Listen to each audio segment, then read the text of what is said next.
പ്രിയമുള്ളവരെ, നീതിമാൻ പന പോലെ തഴയ്ക്കും.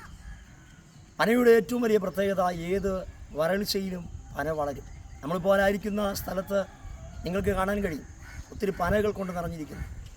മറ്റു വൃക്ഷങ്ങൾക്ക് വളരാൻ കഴിയാത്ത സാഹചര്യത്തിൽ പനയ്ക്ക് വളരാൻ കഴിയും. ഇന്ന് ഈ സന്ദേശം നിങ്ങൾ കേട്ടുകൊണ്ടിരിക്കുമ്പോൾ ഒരു നിലവാരത്തിൽ നിങ്ങൾക്ക് വളരാൻ കഴിയാത്ത സാഹചര്യത്തിലൂടെ ആയിരിക്കും ഒരു പക്ഷേ നിങ്ങൾ കടന്നു പോകുന്നത്. ആ സാഹചര്യത്തിൽ കർത്താവ് നിങ്ങളെ വളർത്തും.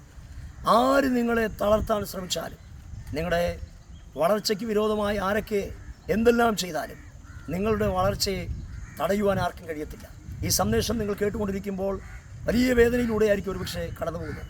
എന്നെ സഹായിപ്പാൻ ആരുമില്ല, എന്നെ വളർത്തേണ്ടവർ എന്നെ വളർത്തുന്നില്ല, ഞാനിപ്പോൾ ഒറ്റപ്പെട്ടായിരിക്കുന്നു, അങ്ങനെയൊക്കെ പറയുന്ന ആരെങ്കിലും ഈ സന്ദേശം കേൾക്കുന്നുണ്ടെങ്കിൽ പ്രിയമുള്ളവരെ സ്വീകരിച്ചാട്ടെ. നീതിമാൻ പന പോലെ വളരും. നിങ്ങളുടെ വളർച്ചയുടെ ഒരു കാലഘട്ടത്തിലാണ് നിങ്ങൾ നിൽക്കുന്നത്. ഈ സന്ദേശം നിങ്ങൾക്ക് വേണ്ടിയുള്ളതാണ്. നിങ്ങളുടെ ജീവിതത്തിൻ്റെ അകത്ത് വലിയ ദൈവിക വളർച്ചകൾ പരിശുദ്ധാത്മ വായിക്കാൻ പോകുന്നു. കർത്താവ് നിങ്ങളെ അനുഗ്രഹിക്കട്ടെ. നിങ്ങൾക്ക് വേണ്ടി പ്രാർത്ഥിക്കാൻ ആഗ്രഹിക്കുന്നു. സ്വർഗീയ പിതാവേ, ഞങ്ങൾ ഒരുമിച്ച് പ്രാർത്ഥിക്കുന്നു. ഇപ്പോൾ ഈ സന്ദേശം കേട്ടുകൊണ്ടിരിക്കുന്ന എല്ലാ മക്കളെയും ഞങ്ങൾ ഒരുമിച്ച് അനുഗ്രഹിച്ച് പ്രാർത്ഥിക്കുന്നു.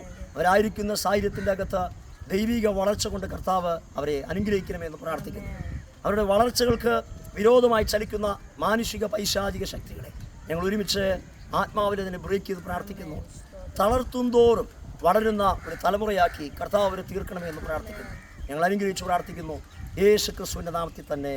ആമേൻ. God bless U.